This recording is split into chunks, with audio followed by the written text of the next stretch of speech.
Ready to go live now. And so here we are.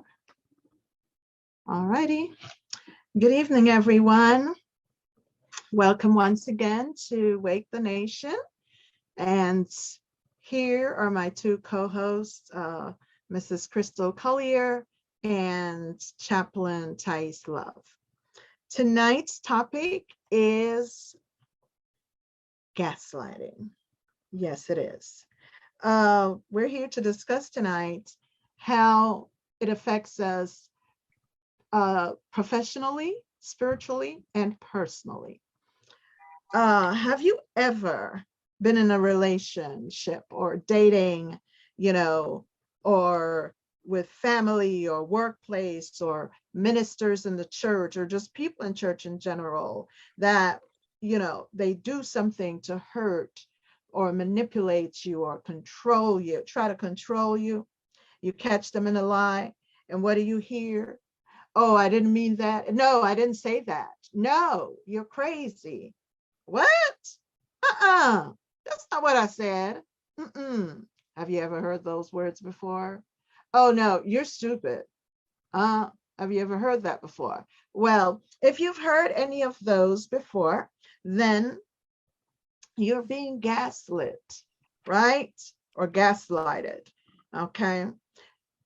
It's a terminology that it makes you feel sometimes like you're losing your mind, right? And it is quite Machiavellian.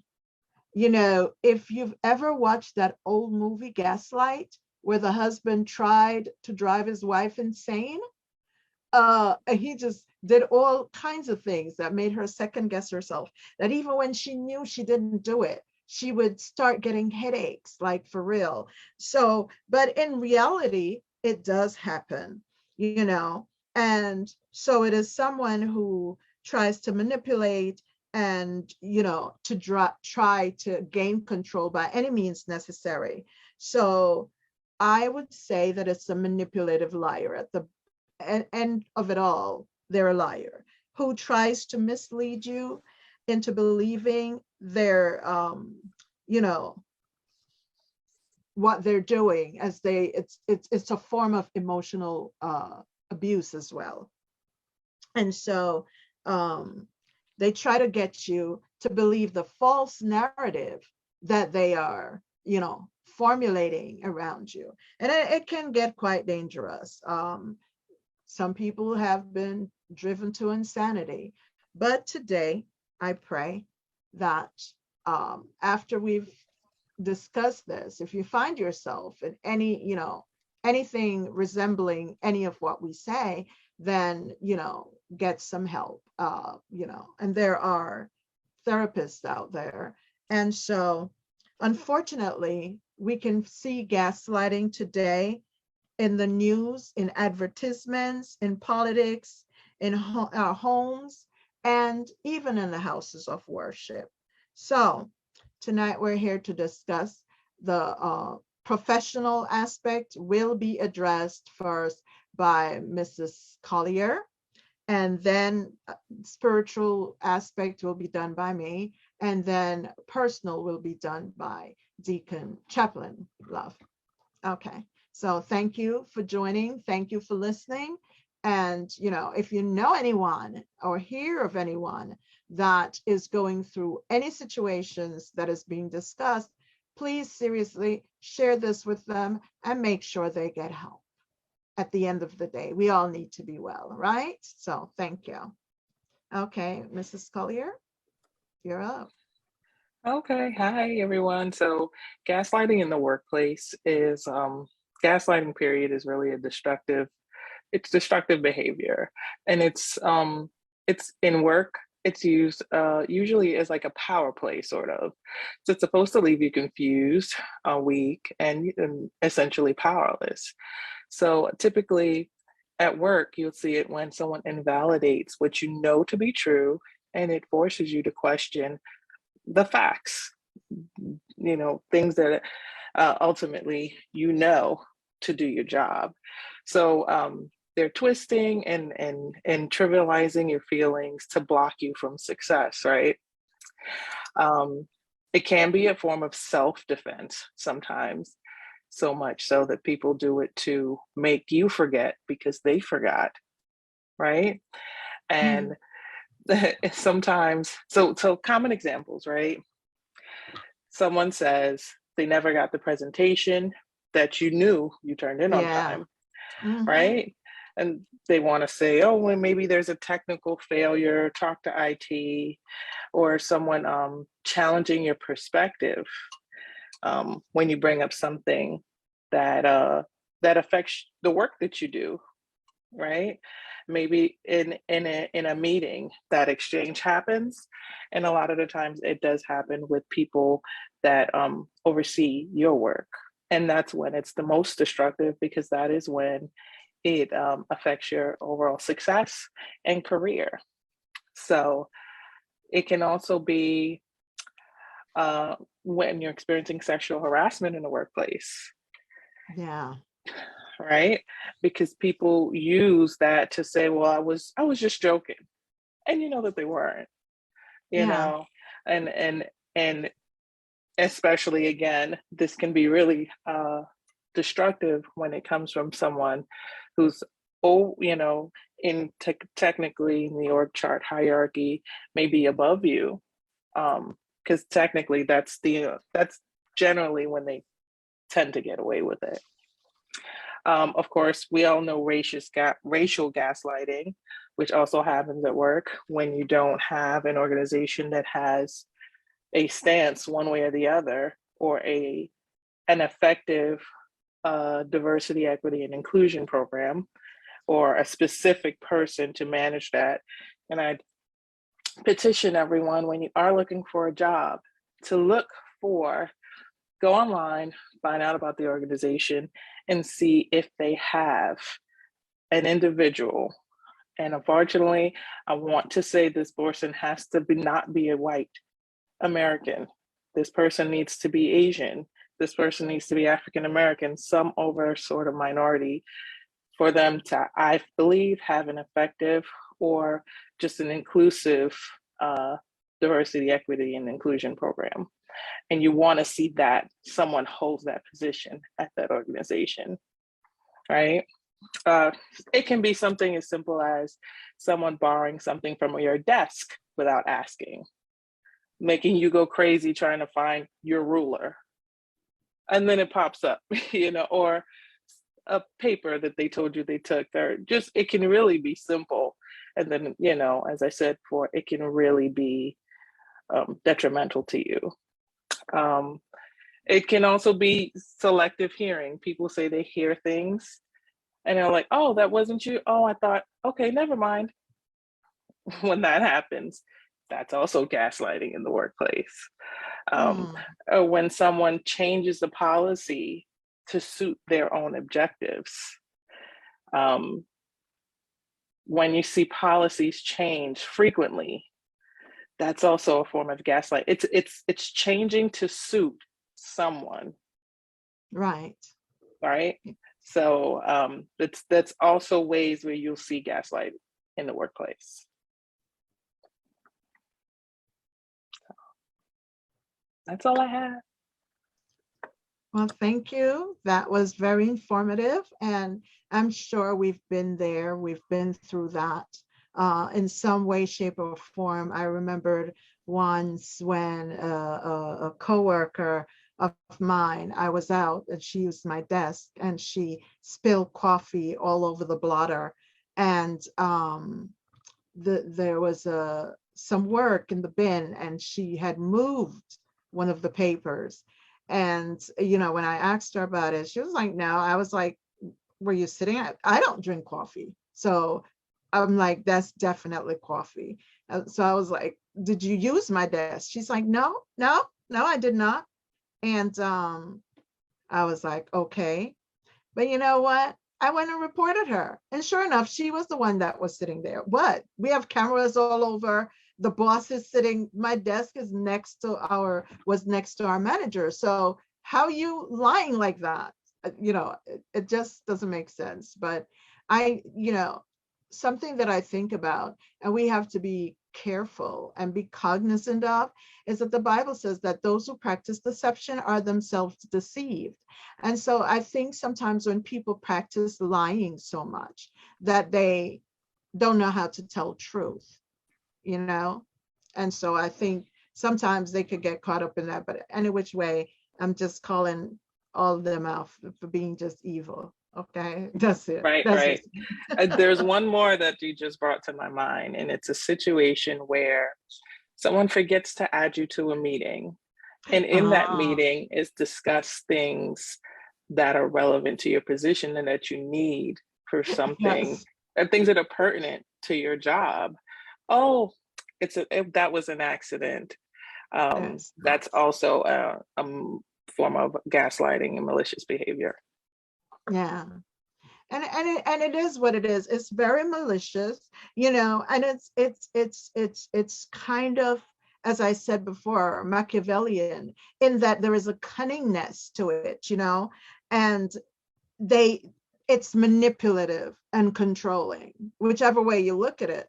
And unfortunately, we don't call it out for what it is. And especially, I think in the workplace, I don't know if you found this, but in the workplace, we tend to walk on eggshells because, oh, we need the job, right? And that's what we do. So we don't want to call it out. But um, so, Crystal, would you say that in companies, can it be reported? Like I'm talking So about in today's market, right? Because we're in a new era.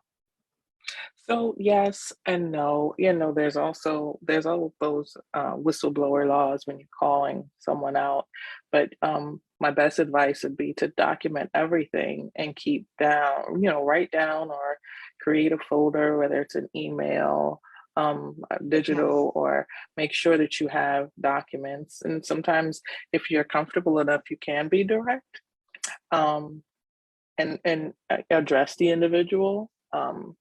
Because sometimes it's a learned behavior and people are accidentally doing it, Mm. and they will stop if you bring it up. And but most of the time it is malicious. So Yeah. we do have to be careful because it is a trait that narcissists frequently use. And if you trust someone, you can talk to them about it. But I would best tell you the easiest way to deal with it is to bring it to HR.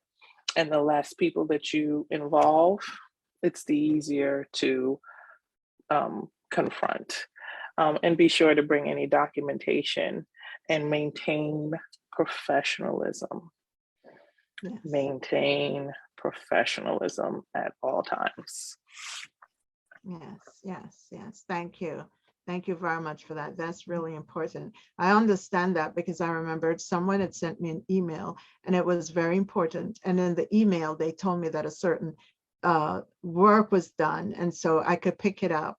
And when I got there, they said, "Oh, I never said that." And I just pulled up the email and Right, that was right. that. If you are in a severely toxic environment, there is and you have documents and you've confronted HR, you've confronted the issue of individual, and you have proof. When I say proof, I mean dates, times, conversations held, all of that. There is something called constructive discharge where you can quit your job if you can prove that it had such a negative effect on you that it affected your mental or physical health. And you can quit your job and gain unemployment for a constructive discharge because that just means that they leave you no other choice. Constructive discharge, new one. Send me those notes, okay? So I can Okay. constructive discharge. Oh, Right. guys, I read an article in the New York Times that talked about millennials and how bosses today are so afraid of millennials because they're like it's an era where they will tape their bosses. They're taking notes for everything. So bosses are saying they can't get away with millennials. The generation below the millennials, Generation Z, however, they say they're a little bit more lax. So you know Be careful yeah, with taping, because in some, well, depending on the state that you live in, it's illegal, and yes, that can be used against you, and you can be terminated for it if it is right, illegal in the state that you're in. right. So it's good to know all these facts. Take Yes, it notes, is. yes, It is. document everything. Document, but definitely document, definitely. Hmm. I remembered a friend of mine almost, and the state was involved in this. And had she not been taking photocopies of, and they didn't know, because she never left the photocopies on the job. She actually kept it with her in her car, and they removed, the person maliciously removed the files and put falsified files. And so they called her in, the state came in, and she said, "May I go to my car?" And she came back with the photocopies. And so the people who are maliciously trying to malign her, they actually, it was quite severe, because there was going to be jail time. So, people can mess with people's lives. And, we're living in a world where deception is, the spirit of deception is just in every area. So we have to be very, It's normalized. yeah, thank you. That's the word. It is, because, and it should not be. It should not be. But thank you. Well, we've talked about professional gaslighting. Now, let's go to spiritual gaslighting, and just give me a little time. Now, gaslighting did not just begin today. Okay, it began with the father of lies, as the Bible labels him, talking about the Bible. uh in the book of Isaiah, we find that he gaslighted the angels. Then in Genesis 3, he gaslighted Eve. And so he got her to give up something that she already have, by thinking she would have the thing. Now, I think that's classic gaslighting 101, right? I don't know about anyone else, but I'm like, that is, you have something, and the person make you think that you do not possess that thing, and they can give you the thing that you already have. I'm telling you, this is gaslighting. And so she ended up losing, though. uh well, they try to gain control and manipulation, um, by manipulation and conning others, as we've seen. you know um, and one classic one that comes to mind, and there are many in the Bible, but I won't go into them, is Ananias and Sapphira, the husband and wife that tried to deceive the Holy Spirit. When you think about it, they had to seriously be deceived themselves. How do you deceive God? How do you think you can deceive God? You have got to be deceived to think that you can deceive the omniscient, the one who knows everything. So they ended up dying. And you can read that in Acts chapter 5, 1 through 11, right? And so, um, as I said before, when you're at that point, clearly, sorry, you are deceived yourself, right? So there are some church folks, there are pastors, ministers of the gospel, that they gaslight. There are ministers that will gaslight members. But I have to say something. When a Christian gaslights someone, you're being a reproach to God. That's one. And how do you think that reflects on Christians as a whole? That's not really setting a good example. It creates doubt. It creates mistrust, right? It does. Am I wrong? Or, no, no, no, it I'm not it wrong. it also creates it diminishes one's faith also. Yes, that part.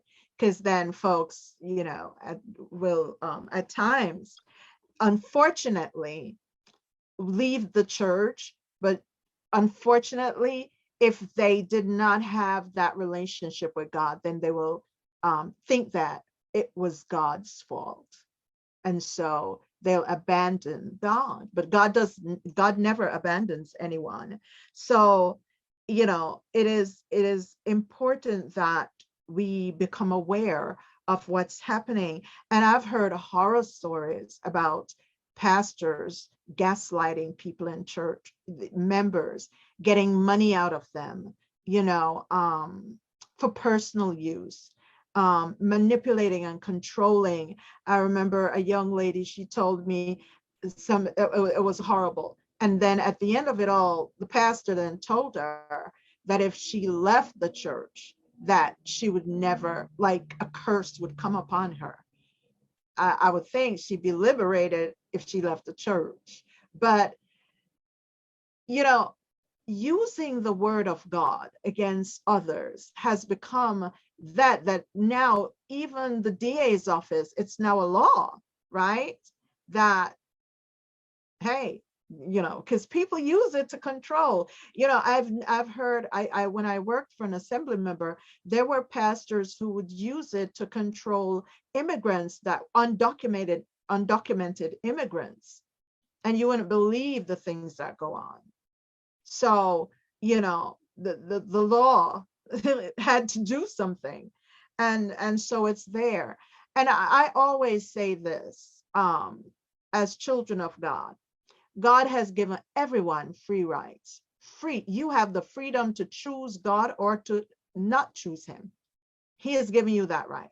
You have the freedom to believe him or not to believe him. So if anyone forces you, and when folks who tell you that if you do this you'll be blessed, if you don't do it you won't be blessed, I'm not saying that the gospel doesn't say. The Bible, there are certain blessings that are conditional. Don't get me wrong. Bible states, it's clear, there are certain blessings that are conditional. However, when you are told that if you don't do this or do that the person wants you to do, then you're being disobedient to God, you need to have a relationship with God for yourself, because gaslighters are very cunning. They're very, very cunning. And so they will leave you thinking, whoa, and I, as I'm saying this, something else just came, is that if it's making you feel bad about yourself, if it's putting you in a place where it's bringing ill feelings to you, then it's not of God. It isn't. And so whether it's your spouse, your parents, your children, your grandchildren, whoever it is, and know that you can report them. You most definitely can. And as Crystal said about professionally documenting, document them as well. You need to. And in this case, this is not the job now. In this case, you can tape them, you can take pictures, and you can get documentation, because it is a serious issue. And you take it to the DA's office, and they will point you to the right department and take it from there. But yes, it does happen. Let me read Proverbs 21 and 27. And the Bible tells us, blessed are those who read, hear, and apply the word of God.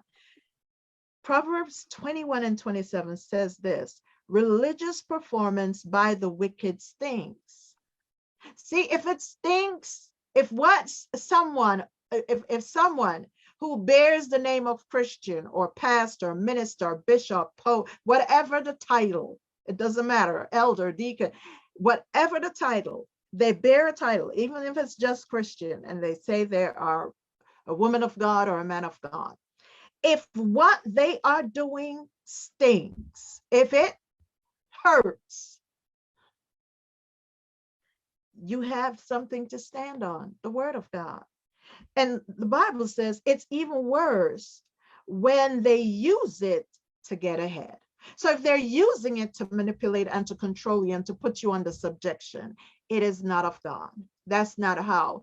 Did you know that's not even how God disciplines someone? Read the Bible for yourself, sons and daughters of God. So, you know, I just want us to be aware that gaslighters are manipulative, they're controlling, they're cunning, and uh, they're basically bullies. And you know, I remembered someone who was in church, but I tell you this, hurting people always hurt others. People who try to bully you, they've been bullied. Don't let it be fooled. Don't be fooled. Anybody who tries to control you, it's because they have no control in the first place. When they try it, you think about it. You know, I've been saying, connect the dots, think about it. If they're trying, they have no power. You know, I remember there was an elder in our church, and he was very would use brute force with everybody and just and you know, when you think about the long and short of the story, I'm telling you. So just be aware of that, and know that as a Christian, if you are a Christian, you can pray and also get help. Don't suffer. Listen, God created us to be on earth, to enjoy what is here, to be in control of the things, not people. So if someone's trying to be in control of you and your space and your family, and if they're bringing you harm, and if they're making you feel, you know, unsafe or insecure, or worse, make you feel like you're losing your mind, then you need to report it. Okay, so you do have outs. And so, that being said, I would urge the bullies and gaslighters, give it over to the Lord so you can get help, and seek professional help while you're at it, because it has got to stop. It has become too commonplace, as Crystal said. We've normalized all of this, and we sit with it. And so now we have children thinking. I've heard people saying, even on the news, I've heard celebrity newscasters and people just accepting lies and saying, you know what, it is what it is. But no, it's not. It's not. It is what it is, because it can ruin you, and in some cases lead to death. They're biblical and all kind of documentation. So that you know, just wanted you to be aware that it is in the church, and just to be aware of that, and know that you do not have to settle. And now I'll turn it over to Deacon Love. Yes.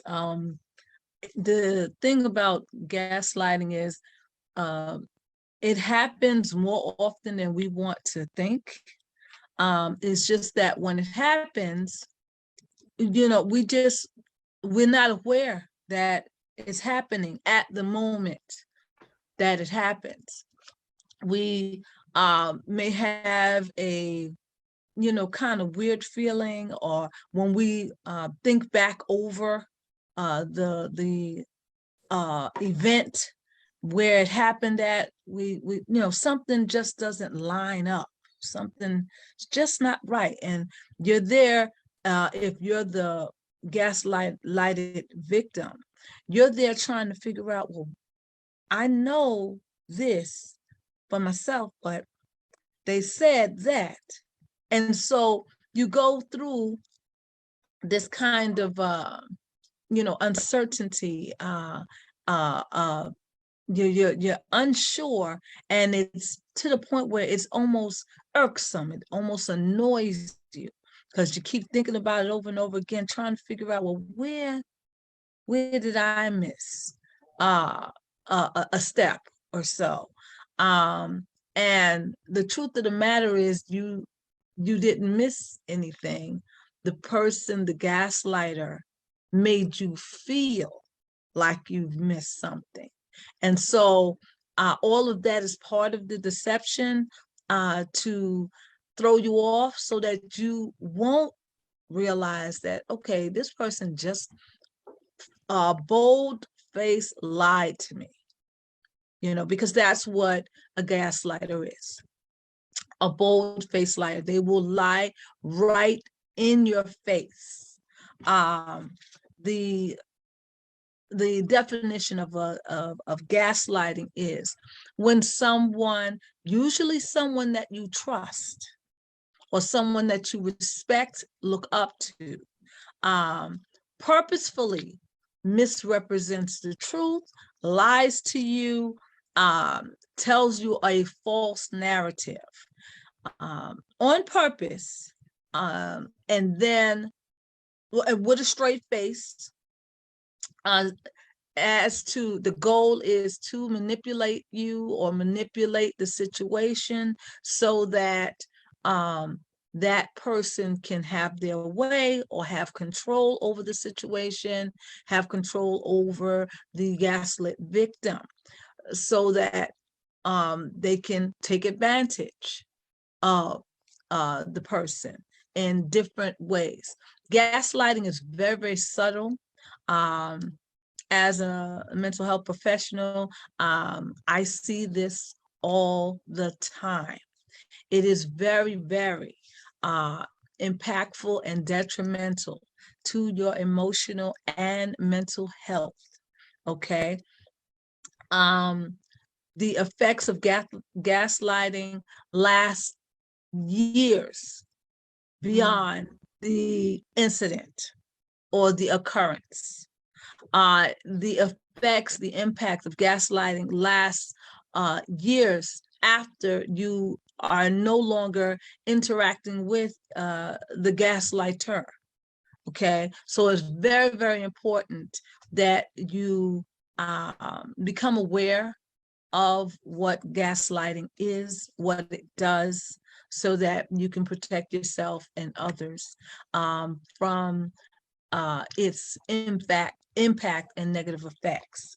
Okay, and so the thing about the gaslighter, again, I emphasize, it happens with between the victim and someone that the victim trusts or respects or regards their opinion highly. So that's why, as Crystal had stated earlier, gaslighting in the workplace, it can happen between an employee and their supervisor or manager, you know, and usually someone that's higher up, they, you know, put you in a gaslighting situation, and they very often get away with it simply because you want to hold your job, or you may not have enough proof that, you know, this person is misrepresenting the truth, lying on purpose.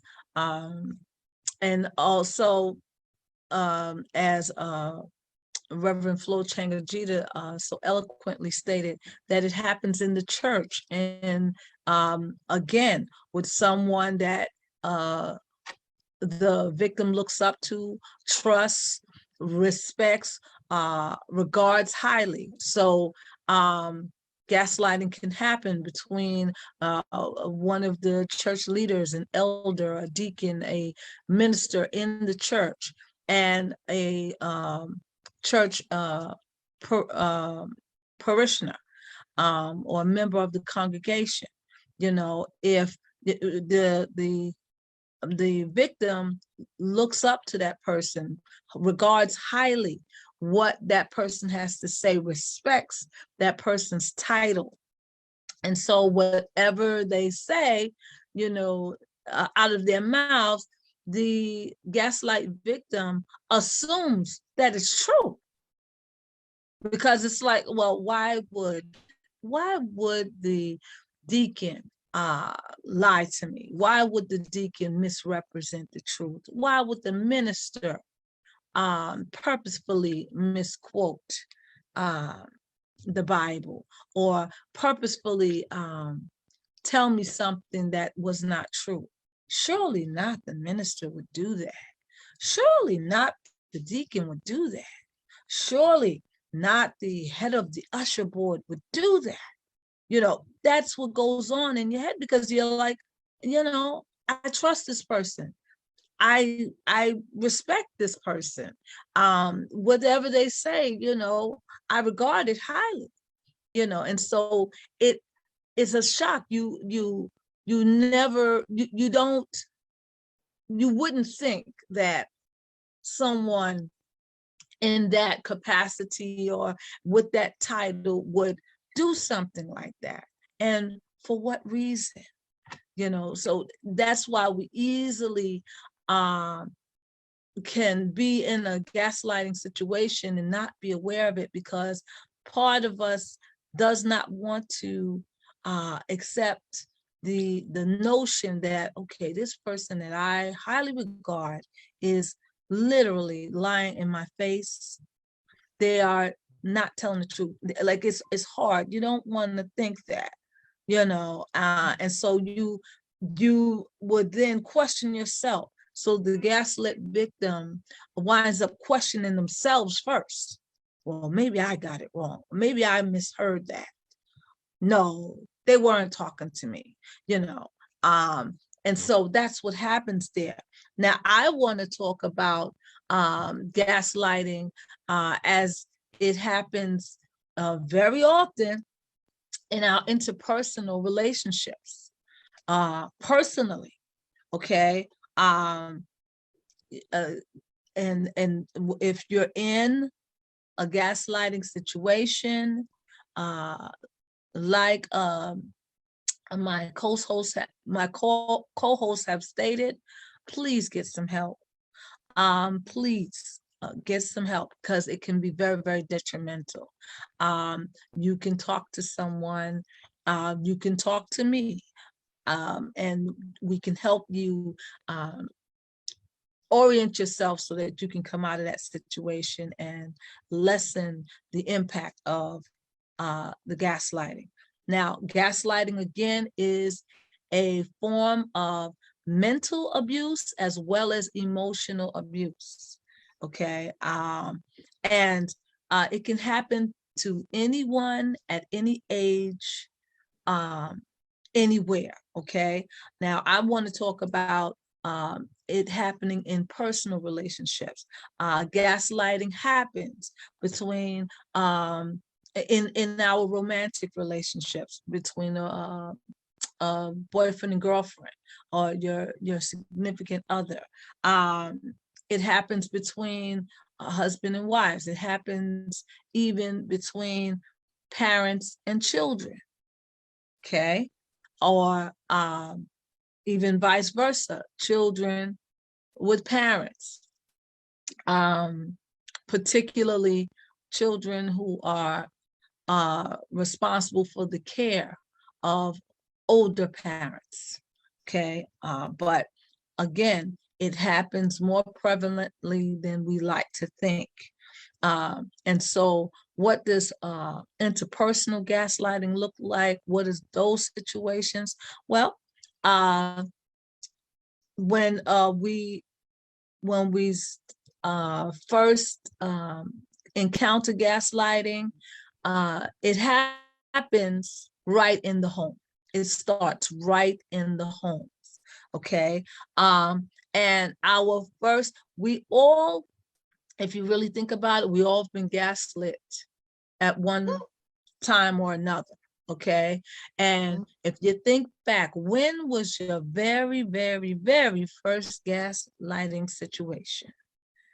Okay? You can go all the way back to your childhood.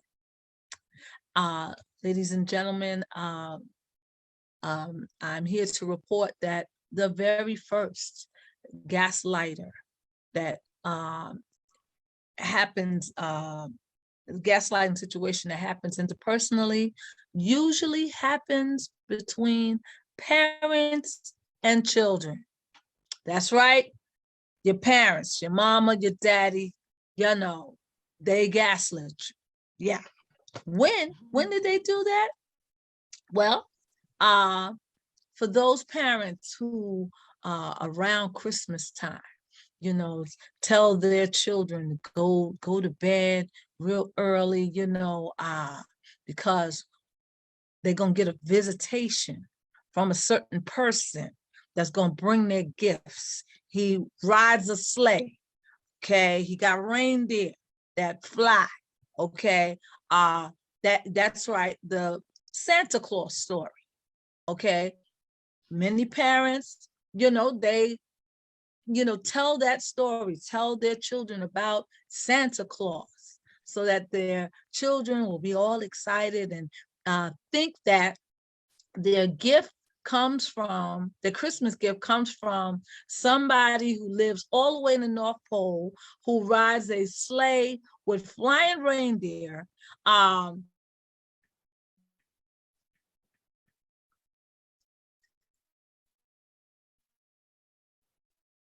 Hello? Hello? And they, Okay. yes, I'm here. Okay. All right. And so, yeah. How many of you, when you think back, mom or dad or somebody told you that story and you believed in Santa Claus, you believed wholeheartedly in Santa Claus. Some of you as children left out, milky cookies for this person, Santa Claus, so that to tell him thank you for bringing your gifts all the way from the North Pole. That's gaslight.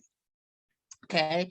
The children, they don't know to question their parent. I mean, this is mom or dad. Whatever comes out of their mouth is definitely the truth. Mom or dad wouldn't lie to me on purpose, No, no. but it happens all the time. And the children, they don't know better. They believe it, and they will continue to believe it until the parent finally lets them know, okay, there's no Santa Claus. And then the child is what? The child is destroyed. Oh my goodness, there's no Santa Claus? So then when did, all of that, and then the parent has to fess up, tell the truth, and the child is devastated, and everything. But that's gaslighting. That's one instance. Another instance, when you were a child, of your parents gaslighting you. When you Sorry. Weren't we gonna do the parent and children gaslighting is supposed to be coming up in March. Okay. So if you could talk about like the personal there are a lot of young people that are dating and they get gaslighted. Yes. That famous song that Shaggy put out, was me, we were caught in the shower. You see it. I mean, this is what happens. I mean, people, you see someone kissing someone else or doing something else and they go, no, wasn't me. They have on the same clothing. So just to, with relationships that are personal. Yeah, relationship wise, gaslighting happens between two people who are in a romantic relationship, and they're in a monogamous relationship. They both agreed that they're going to be dating each other exclusively, meaning I'm only dating you, you only dating me, that's it, right? And then one of them decides that they're gonna check out or have start dating somebody else without their significant person knowing. And all of a sudden, you see text messages, on your phone came from somebody strange, or you're getting strange calls in the middle of the night. Your significant other is not where he or she say they're going to be at a given time. Or the phone might ring and you're sitting right there with them, you're having a conversation, all of a sudden the phone rings and they say, oh, I have to take this call, and they step out into another room, so far beyond your being able to hear them. Okay, strange behavior like that person is cheating. And so you suspect it, and then when you confront them, you go, what's are you cheating? What are you doing? And they go, no, that's a friend of mine. Oh, that woman that you saw me with in the car, that was my cousin. Yeah, I didn't tell you yeah, about her. that one. That A was lot my of cousin. I've seen Yeah, I got a everything lot of this one.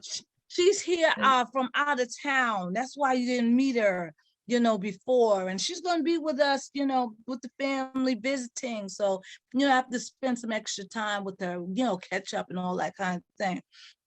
As gaslight. And so you're thinking, you're like, well, that looks like that person was cheating or, in a date with somebody else, but they told me that's their cousin. So maybe I'm overreacting. Maybe I need to calm down. Maybe I got it wrong. So I'm not going to say anymore. I'm not going to say anymore. And then, something else happens. That cousin, that person was with, you find out that your significant other and that cousin, were at a hotel together. Receipt falls out of a pocket or something, or you're looking at the charges or the bank statement and you're starting to see these different purchases, and you're like, they definitely are cheating. And then when you confront them, they go, oh, my cousin needed a place to stay, and so, yeah, I rented a hotel for them to stay in. I rented it, every weekend for a whole month. Yeah. Mm-hmm. I did that, I'm just trying to be a good cousin. That's what I'm trying to do, and you're like, that doesn't sound right, but it's a possibility, maybe Plausible. they, little bit homeless, they could be, even though they came, from out of town to visit, now they need a place to stay. Okay. And, as the story goes on, every time you catch you think the significant other not telling the truth, they come up with a brilliant story. Oh, see, you misunderstood. No, I wasn't kissing him. I was telling him something in his ear, and he turned his face, and accidentally our lips touched. That's what happened. So you seeing things, you seeing things. I didn't kiss him. I just, I was telling him something in his ear and he turned his head, that kind of thing. Now, you're thinking to yourself, I know what I saw. I saw two pairs of lips meeting, okay? It wasn't an accident. It was on purpose. She turned her head, to meet yours, and the lips, met. Okay, that's not talking in the ear. I know what I saw, but that the gaslighter, the person that's lying, will say, no, you seeing things. And then sometimes what they'll do is when they are about to be caught in a lie, they'll enlist the help of a witness. Right, yeah. That was my cousin, right? Tell her. She don't know, right? You say you my cousin real quick. Yeah, right. And that person will engage in the conversation to make it look like the gaslighter is telling the truth when they are lying. Both of them are lying to you at that point. And may I say something? Reverend? Not only that, but they also sometimes get family member to collude with them and others. Right. So for a family member, friends, yeah, someone else that you might trust in addition to that, to the gaslighter, that you don't know is in cahoots with them, with the gaslighter, to make the lie look like it's true, and then and another instance is when between husband and wife, the husband might say to the wife, I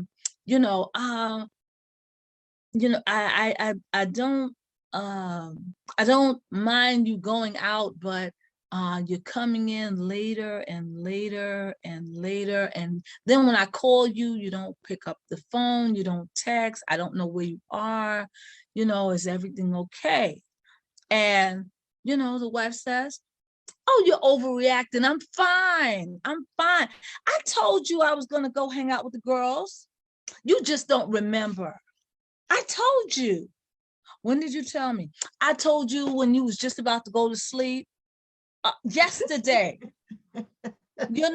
You must have been asleep already, or you didn't hear me. I don't understand why you didn't hear me. I told you, you even said, oh, that's great. Yeah, go ahead.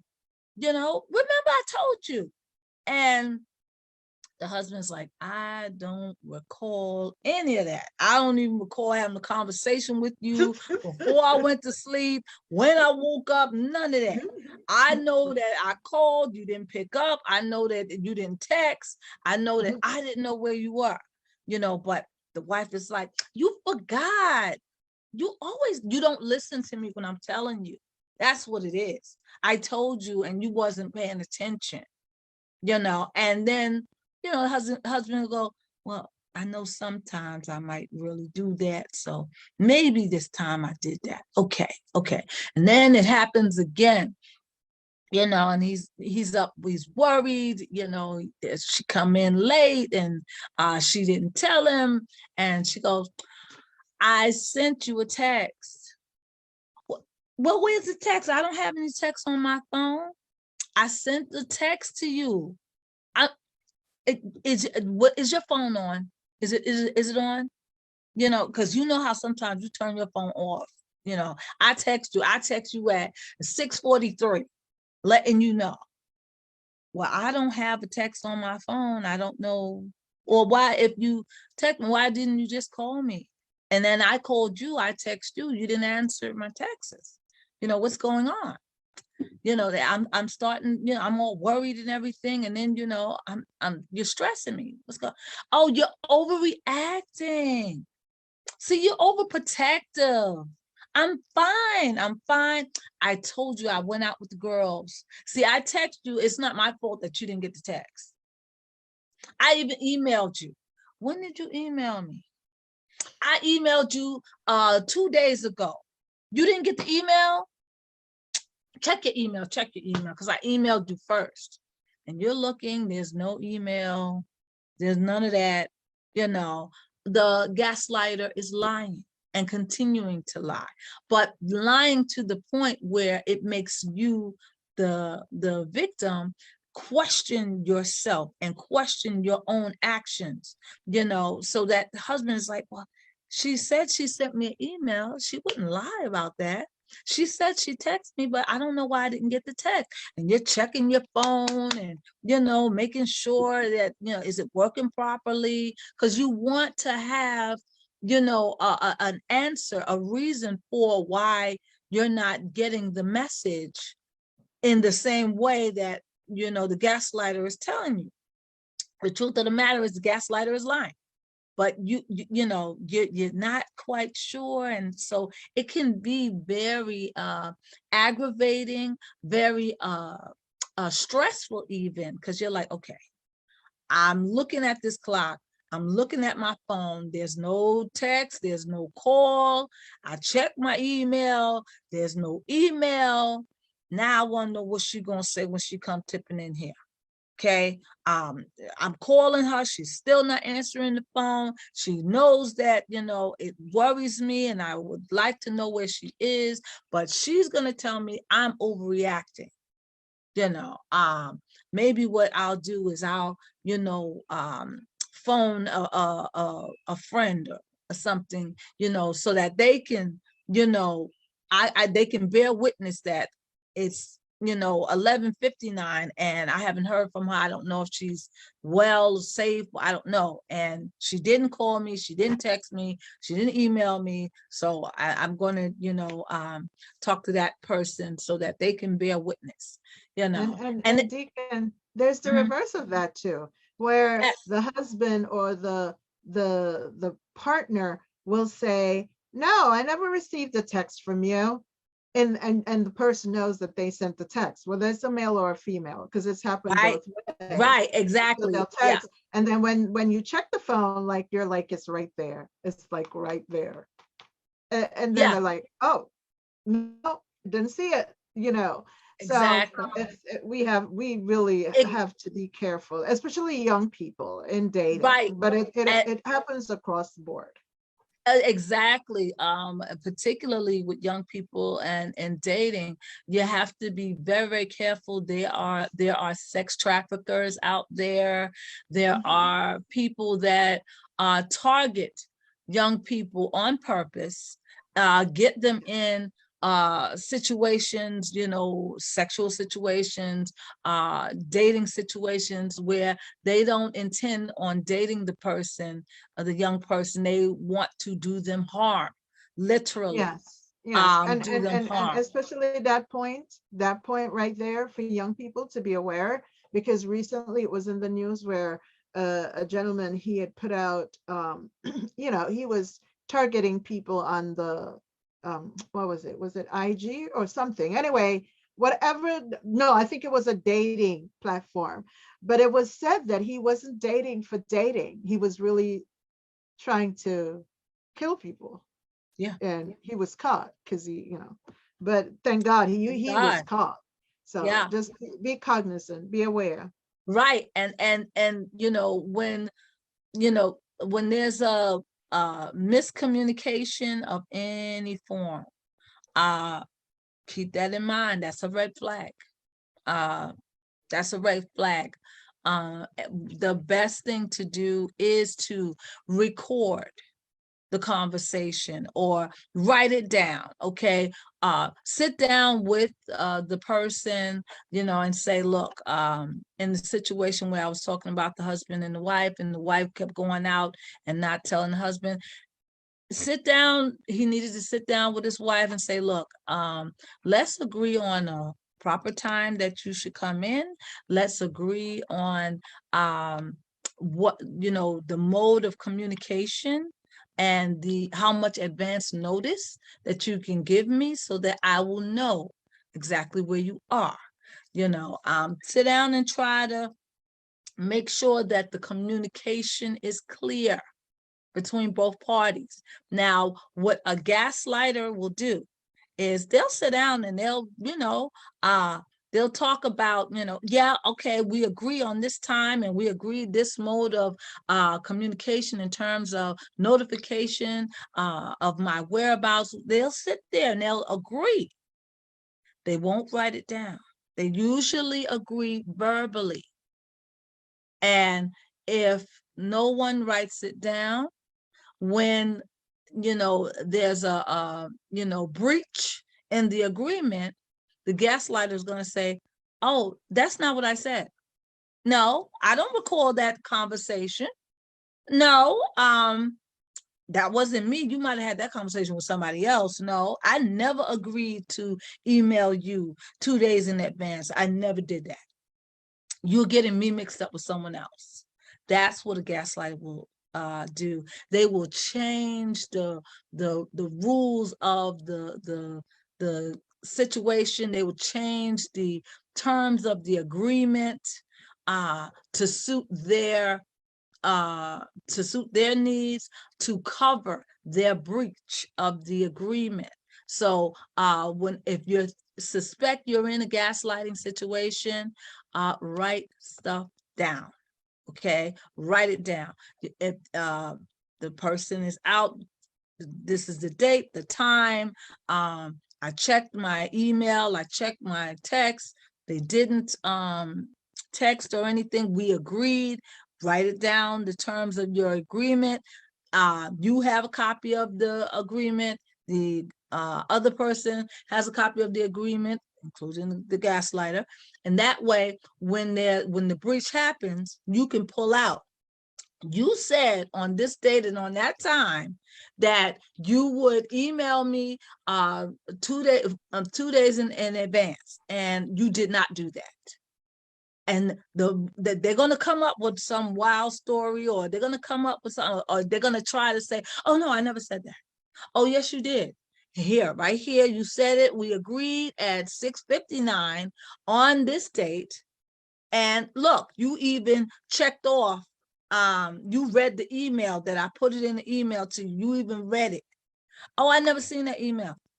Well, I got the return receipt on the email that you did read it. So you're not telling me the truth. That's how you deal with a gaslighter. Like with the work situation, also in the church situation, gather your facts, gather your proof. Okay.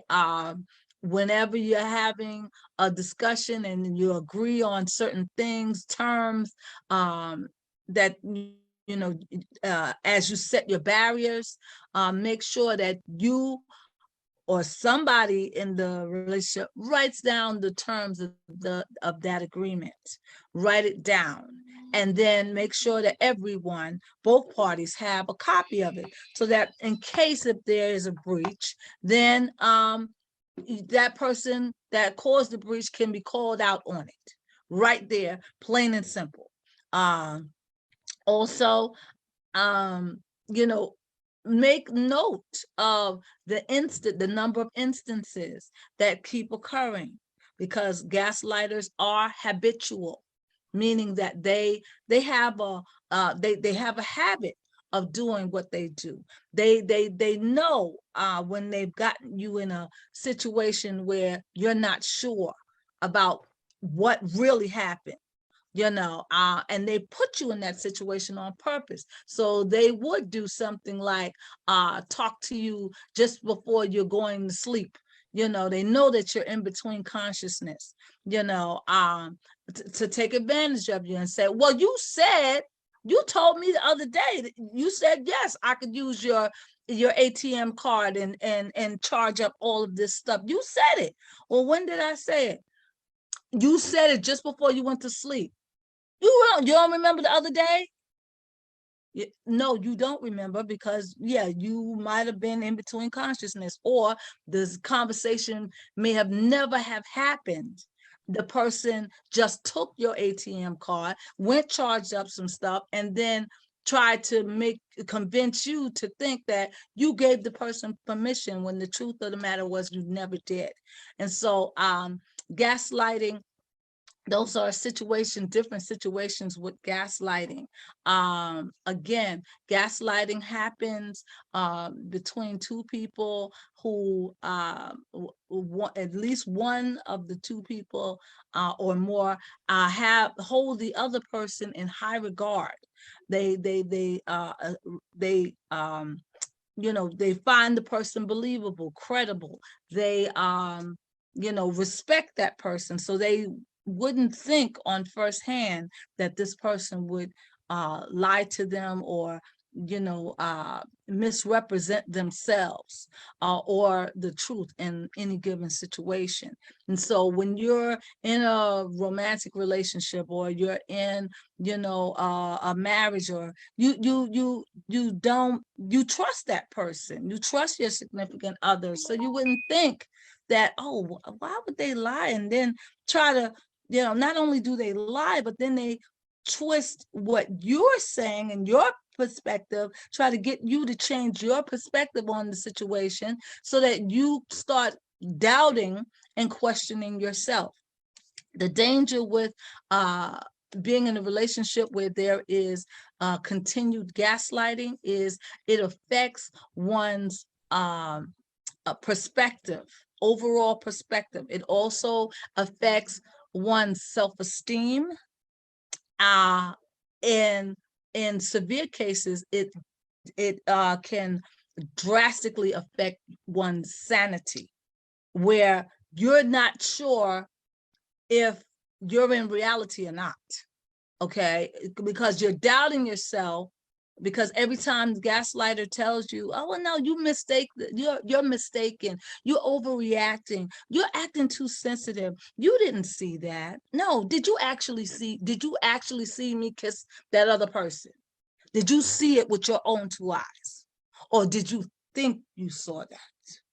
And you're sitting there like, I know I saw it, but maybe I didn't see it. maybe it was somebody else. Maybe I saw some, and you question yourself. You doubt yourself. Whereas normally you would say, yeah, I saw you. That was you. I know it was you. You would say it with confidence and everything. But a gaslighter gets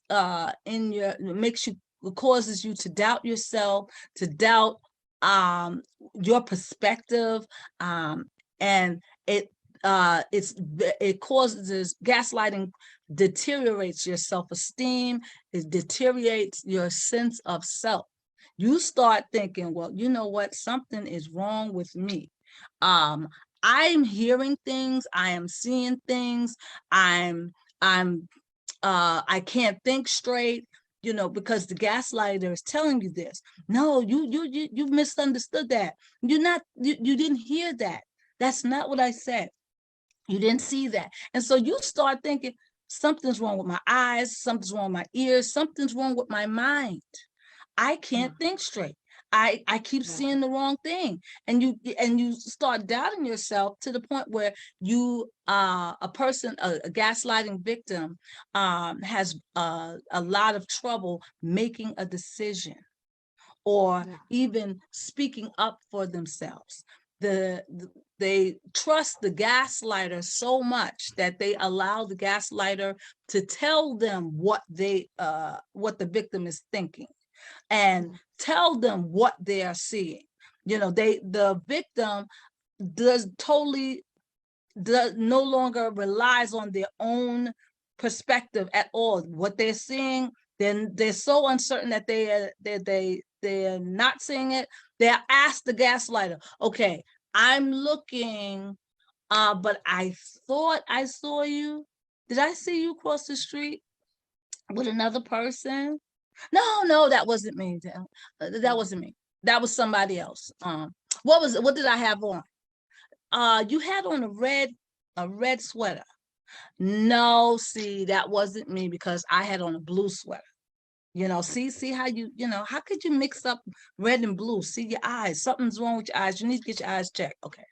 And that continues to go on to the point where you're like, yeah, I need to get my eyes checked. I need to get my head checked. My ears not working right. You know what? I can't function.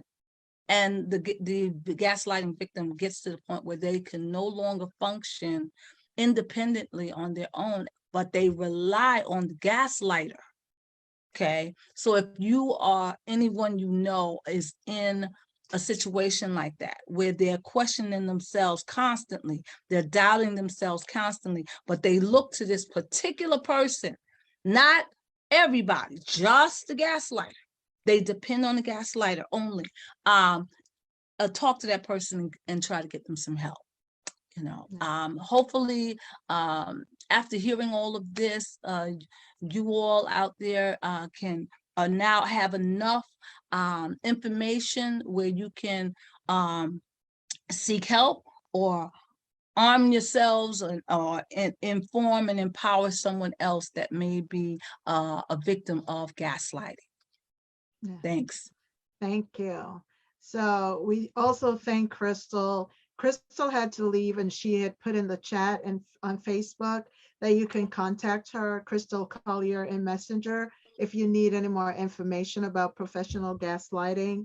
And as we close off, I want to thank you, Deacon Love, for that in-depth explanation of telling and examples of gaslighting.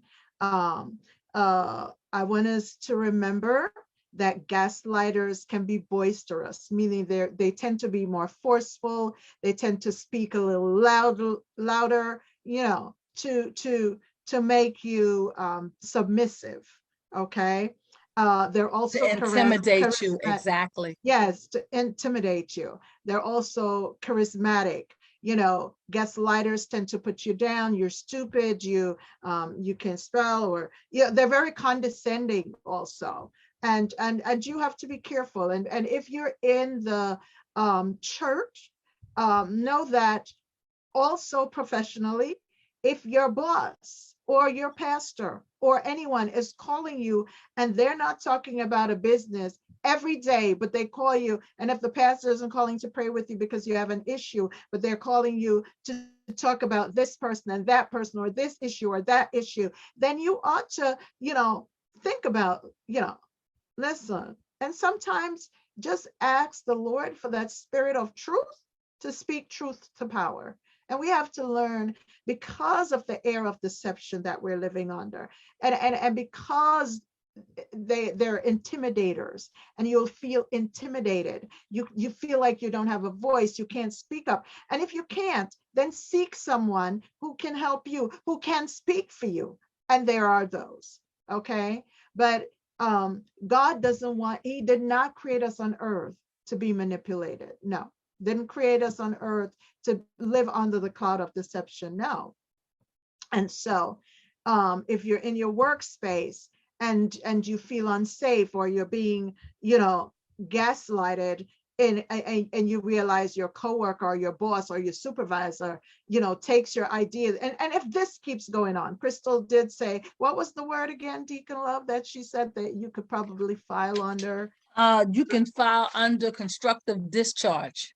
You can, constructive discharge. Remember yes, that, look it up and, get the details, and you can also contact Crystal for that. If you're dealing with gaslighting and you are having mental health issues, then you can call Thrive New York City, 877-636-0042. You can also speak to Deacon Love at Dunamis Sound Mind, 718-576-8110, because she is a licensed counselor as well. Now, remember, someone who gaslights, they might insist that you said or did things that you didn't do. So they will tell you did something or said something that you did not, but they will insist on it. They'll deny or scoff at the recollection of your event. So when you tell them this is what happened at that time, they're like, you're crazy. They'll also say you're too sensitive or too crazy, or you're crazy, when you express your needs or concern in dealing with personal relationships, even in dealing with ministers of the God, even in dealing with your coworkers. It happens. It really does.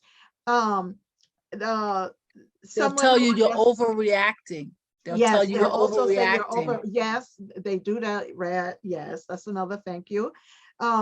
They'll express doubts to others about your feelings, your behavior, and your state of mind. So what they'll do is they'll talk about you to someone else. They'll tell the other coworker, even within your relationship, your dating relationship, your marital relationship, they'll do it with other family members, and they'll do it with your family members. This is how manipulative they are, and if it's in the church, they'll do it with others, or sometimes they even try to turn other people against each other right there in the church. It happens.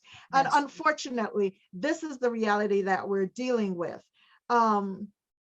Also, they'll twist or retell the events that occurred and shift the blame to you.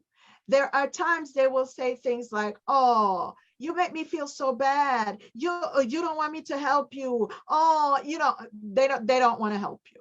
Period. They just want to manipulate and control you. That's it. That's it. They'll even try to make you feel guilty for speaking up on the situation, or speaking up for yourself. Yes.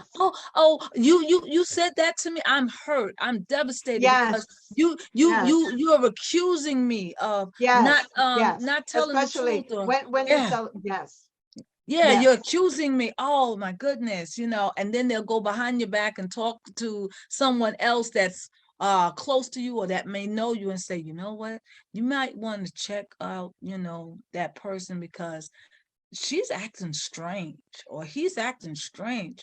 Maybe, something is a little wrong. You might want to, go and check on them. Also, they will tell you, oh, someone is talking about them because they don't like me. Yeah.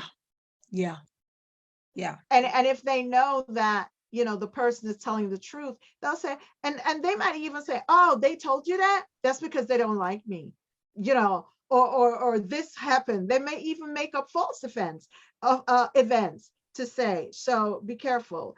Also, they'll insist they're right and refuse to consider the facts of your Yes. perspective. Yes. So these are some of the things that gaslighters do. So be aware.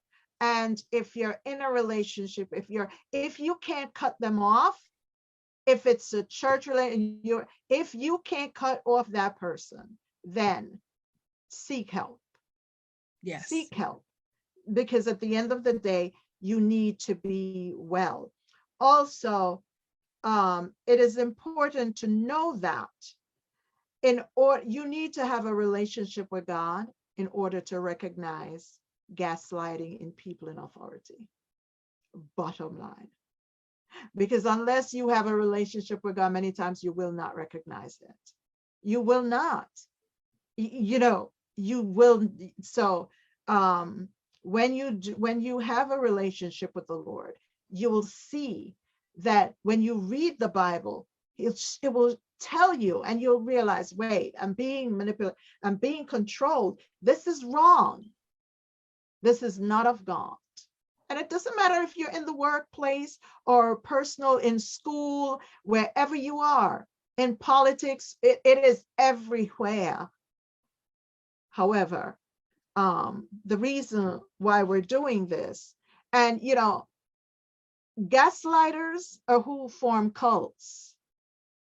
Yes. So if you hear the saying, if it looks like a duck, if it walks like a duck, if it talks like a duck, then it is a duck.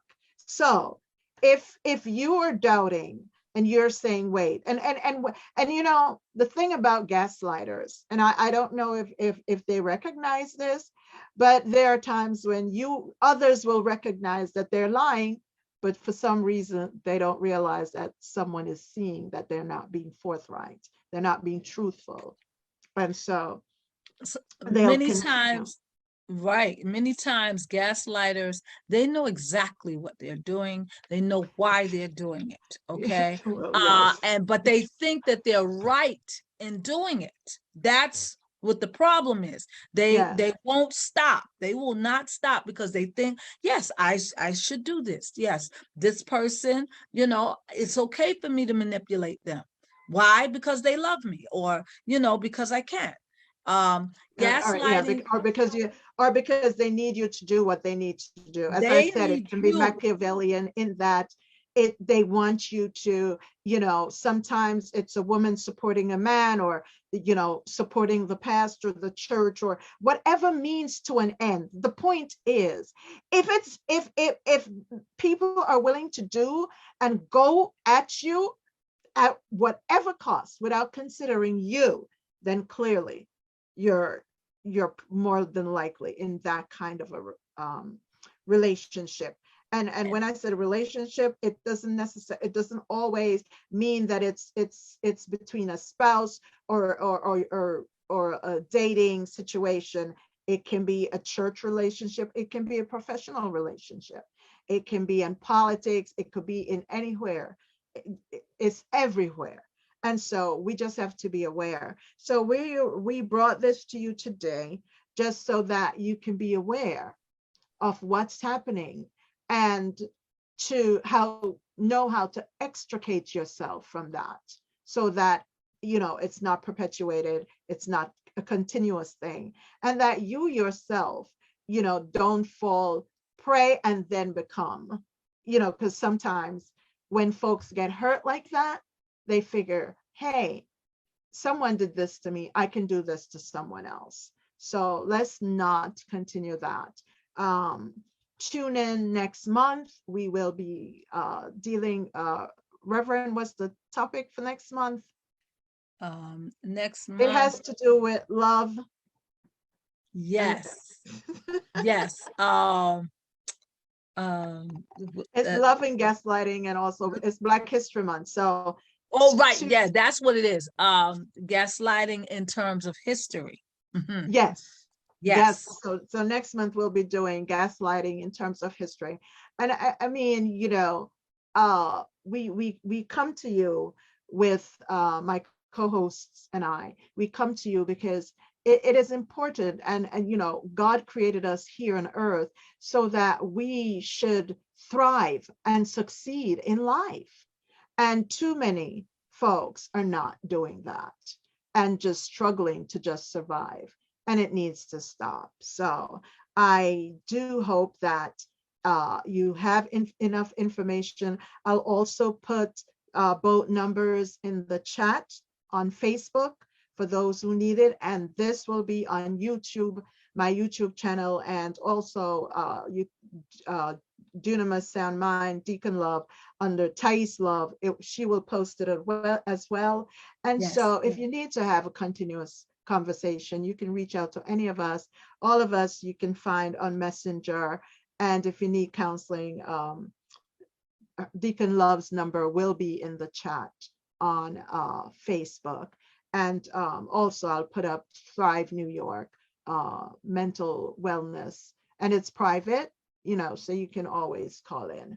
So be well until next time. I also want to say next Sunday, I'll be doing showcase on Mrs. Renee Jones.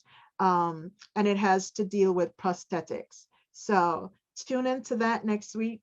Why don't you? It will be at 7:00. So thank you all for taking time out of your busy Sunday just to join my co-hosts and I to hear us discuss, topics that are important to us. And meaning when I say us, not us personally, but us, you, all of us collectively. And so for next month, if you want to join the panel, you can let us know. You can reach out to us on, if you have our numbers, reach out to us personally. If you don't, you can reach out to us on Messenger. So thank you all for listening. Have a wonderful evening. Enjoy the rest of the night and go forth into the new week and be as productive as you can. And if you're in such a relationship, I pray that you can extricate yourself and become the best you that God has created you to be. All right. So go on now and have yourself a wonderful night. Thank you, Deacon Love. As I said, our other co-host had to go. She had some pressing issues. However, next month we'll be here again. Thank you. Good night. Good night, everyone. Thank you. Do you have any closing words you want to part? Oh, well, you've said everything. Just be vigilant, everyone, and not only for yourselves but for those that are around you. Gaslighting is an activity that narcissists love to engage in. But narcissists aren't the only group of people that engage in gaslighting and be gaslighters, but that is a favorite activity that narcissists like to engage in as they engage in interpersonal relationships with others. So, yeah. Okay. Thank you so much for being here. Okay. Thank you. All righty. So good night, everyone. All right. Good night. Bye-bye.